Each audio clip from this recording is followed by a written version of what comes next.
That's what they're saying. The Hawks. UMBC. Where's that, Dawson? What are you talking about? Where is Oh, where UMBC? is it? Yeah. University of Maryland, Baltimore County. But Wow. it's not in It's not in Baltimore though. No. No, that's somewhere else, kid. All right. Well, let's pick Dude, 32, why are you all blurry, 34. dude? It don't. It'll. It'll fix itself. All right, let's do this thing. There you go.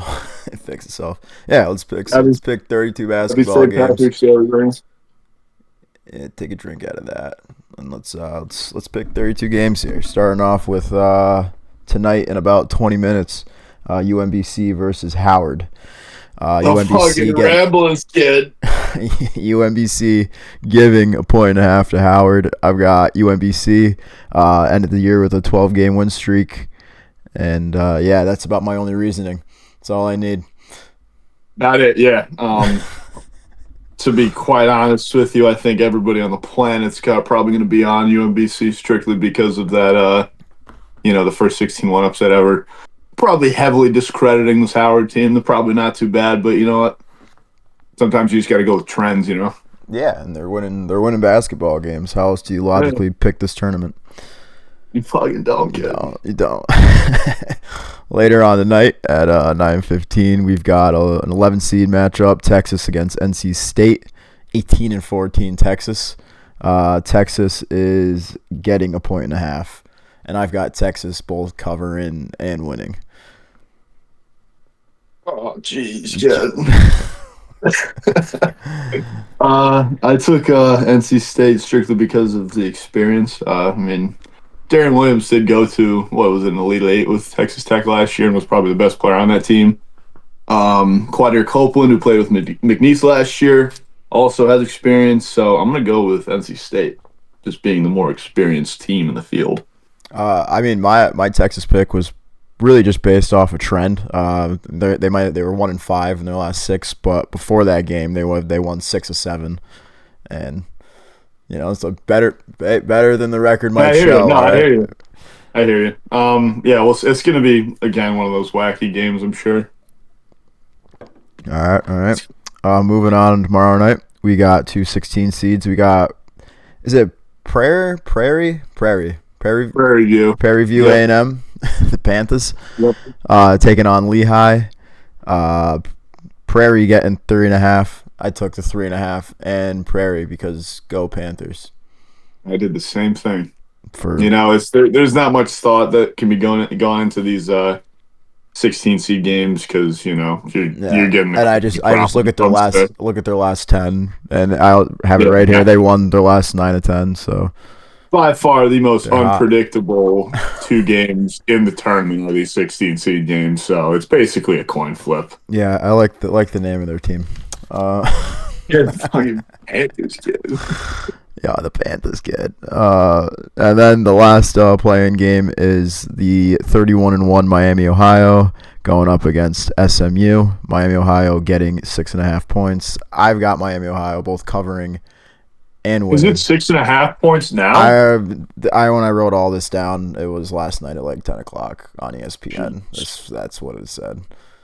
Oh, yeah, given that line opened at 10, it's a heavy line movement in the last 24 hours, but I don't know. It's, this Miami, Ohio team has, 1, not played anybody, and 2, has not beaten the shit out of their inferior opponents, like that 31-0 Wichita State team that, is far and away better than this team, I would say.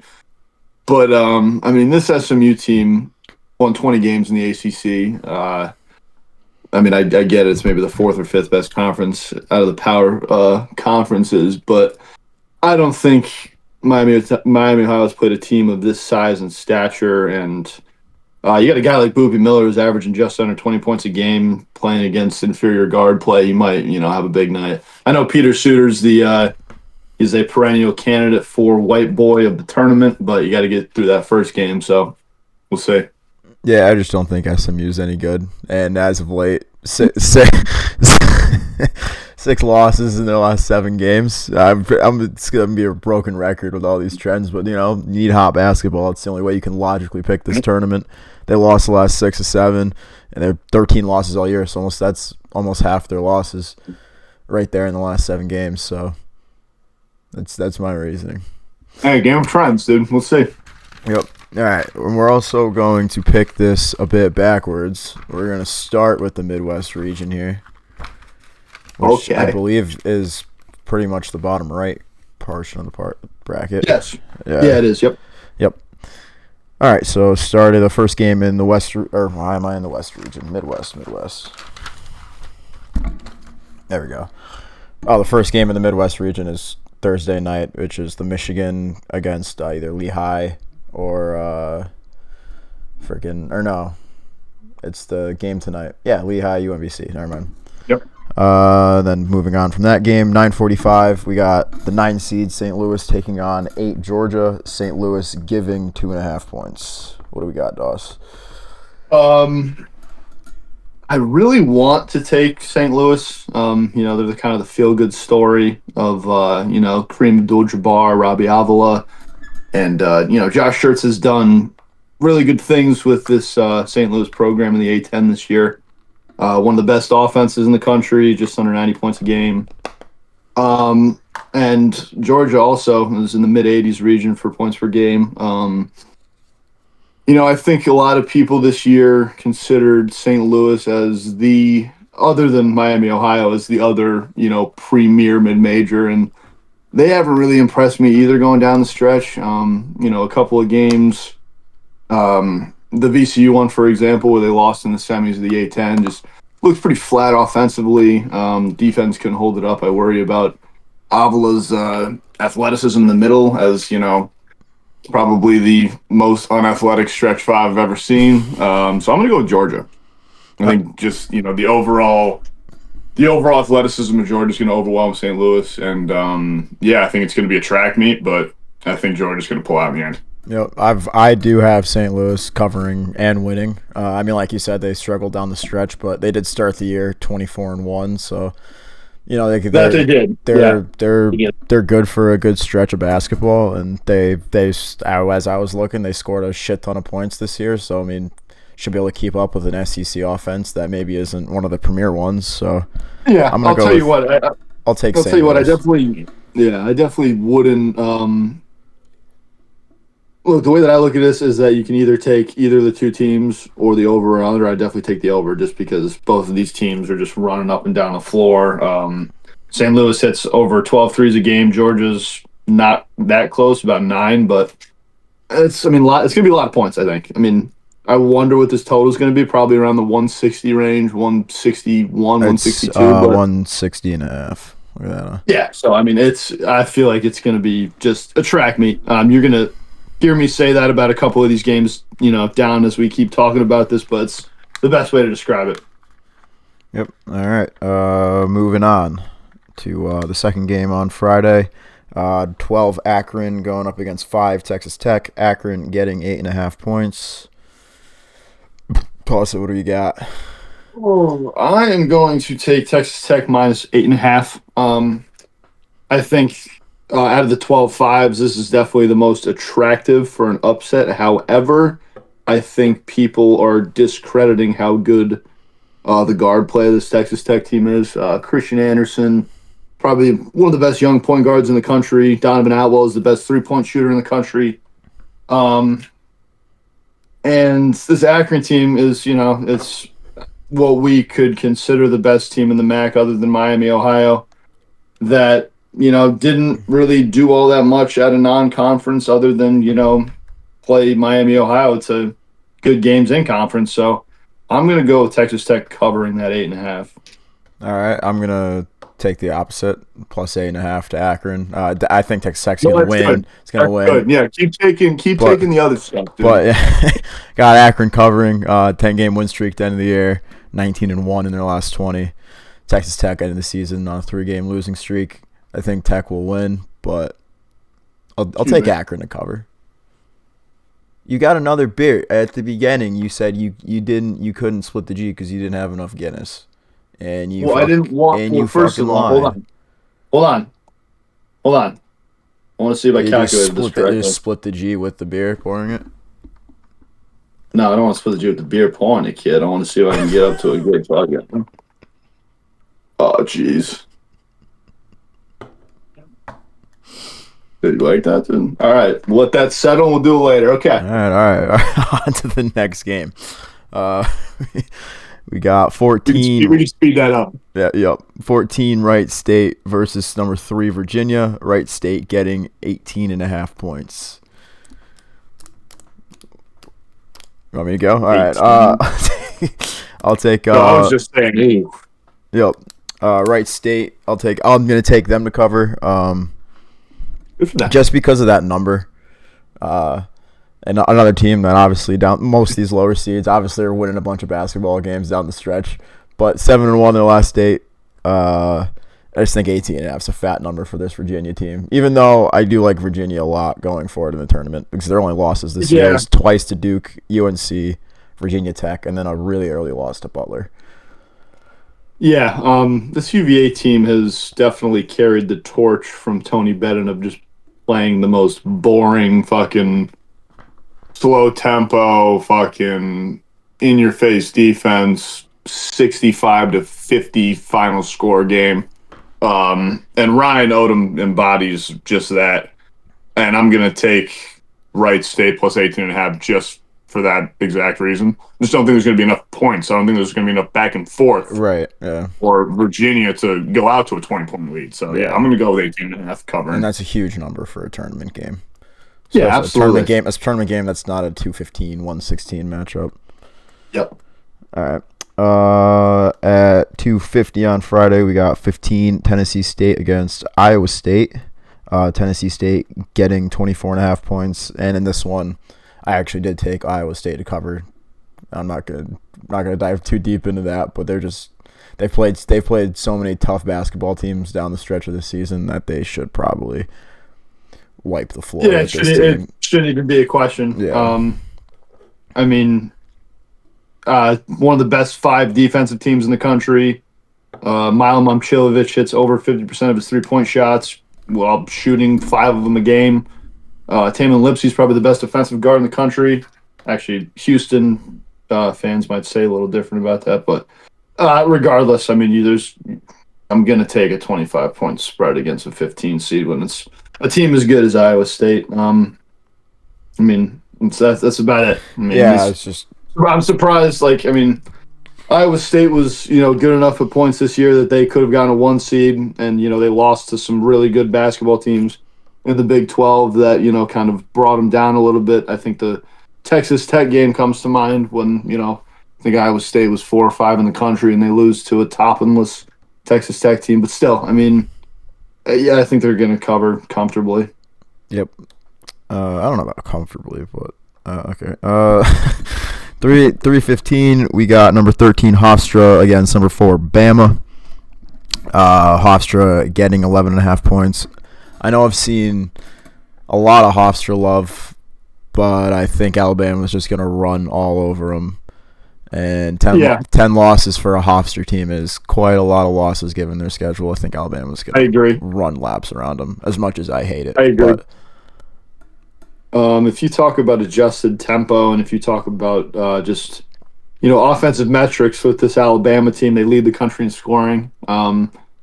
Nate Oates and a couple of his disciples, guy at South Florida, for example, all they do is just run up and down the floor.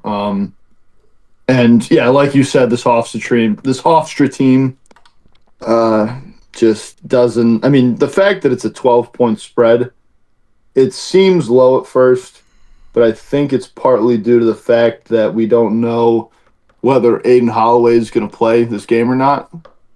I mean, guy got caught with 2 pounds of weed in Alabama, so we'll see what happens with that. I'm sure somebody will try to swing. Somebody will try to swing their weight down there to get him out, but I'm going to take Alabama minus 11.5 for that exact reason. I think that he's going to get cleared on Wednesday. We're going to have another fucking Brandon Miller situation, and he's going to play in the game, probably play like shit, because everyone's looking at him, and he's like, "Oh, everyone's looking at me because I'm a moron. They got caught with 2 pounds of weed." But regardless, I think they're gonna win by fucking 20. All right. And then the last game in the Midwest is Tennessee against either the winner of SMU or Miami, Ohio. So that's it for the Midwest region. And so we're moving on to West region. That's where we're going for the second half of this first episode here. Wait a minute, did we pick the Tennessee game? They're also to be determined. Oh, right. All right, never mind. Yeah. All right. West region kicking off Thursday at 1:50. We got number 12 High Point going up against 5 Wisconsin. High Point getting 9.5 points. I took the spread and actually High Point to take this game. 30-4 record, 14 straight, 22-1 in the last 23 games against a Wisconsin team that's kind of struggled here and there. So I think they're very liable for an upset. Yeah, I think it's very dependent on what Wisconsin team that we see. This High Point team is in the top 10 in scoring, loves to run up and down the floor. Nick Boyd has had his struggles throughout the year for Wisconsin. We don't really know what Nick Boyd we're really going to get. But I think that High Point could be this year's McNeese team potentially. And, not blow Wisconsin out of the water, but, beat them convincingly. Yeah, besides one other 13 seed, I think they're definitely my favorite of the low seeds to make some noise. One other specific 13 seed that I like a lot. All right. Yeah, moving on. 4:25 on Thursday, we got number 13 Hawaii against 4 Arkansas. Hawaii getting 15.5 points. Your thoughts? What do I got? I can go. I actually don't have much on this game. I think Arkansas is just gonna blow Hawaii out of the water. Arkansas to cover. Yeah, I've actually taken a little bit of a liking to this Hawaii team just over the last couple of months, just watching how they play. However, watching a lot of Hawaii basketball, thoughts.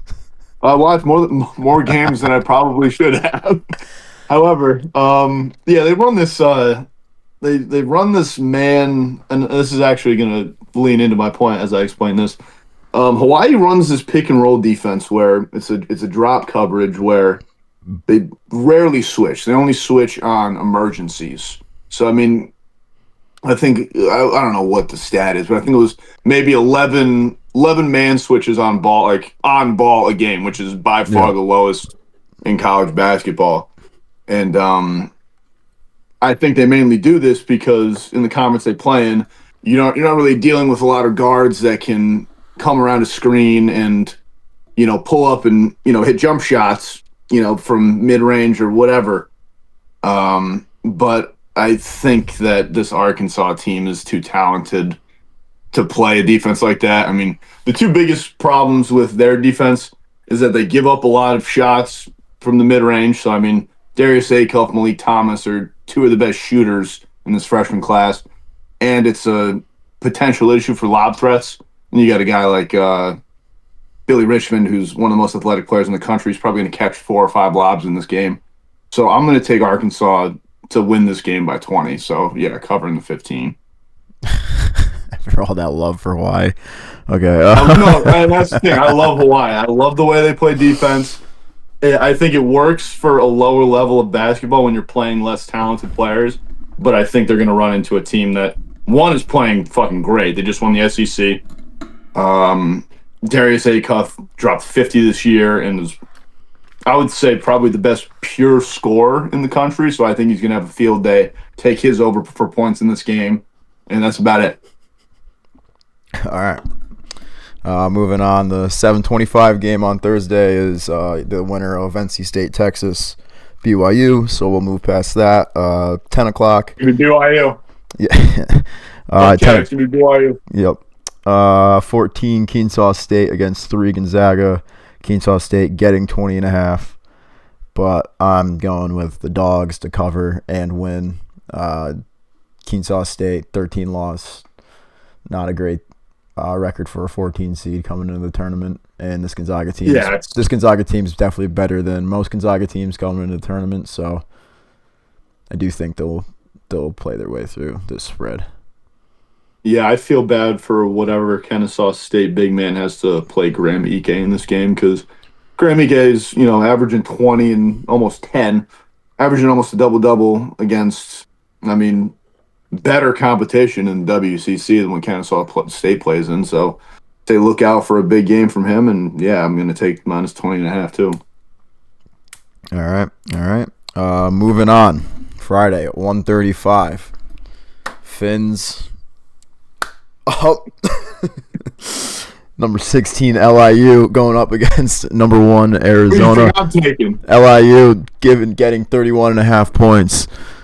I think me and Doss are both taking the 31.5. Fins up. That's all you need to know. That's all you need to know. Definitely. So I've looked at I actually looked into this a little bit because I was like, dude, 31 points is fucking nuts. Against our boys. It's fucking it's unbelievable. This team's nuts, obviously, but I think the last time I think in spreads of 25 or more, the 1 seed is 21-14, so it's about a 54% hit rate or whatever it is, 21-35. But the last time there's been a fucking spread this large was it 2021 Gonzaga against whoever they played, and they actually covered it. So I just don't think there's a way that happens 2 times in a row. So I'm gonna take fucking the Sharks, kid. Again, Long Island Sharks. Moving on, 4:00. We got 9 Utah State against 8 Nova. Utah State getting 2.5 points. I'm taking the Nova Cats covering the 2.5. A Nova team that got upset pretty bad in the Big East tournament against the Georgetown team, but they've looked a lot better than that all year. Look for them to bounce back big against this Utah State team. Yeah, I agree, and I wouldn't even say it's because of how good this Utah State team is, but I think there's a point where if you're the Jared Calhoun, the head coach of Utah State, and you are kind of in this limbo in the Mountain West where you win, what did they win, 26 or 27 games this year? You win 26 or 27 games this year, and your only outlet is to get an 8 seed. That's the highest. Yeah. That was the highest last year.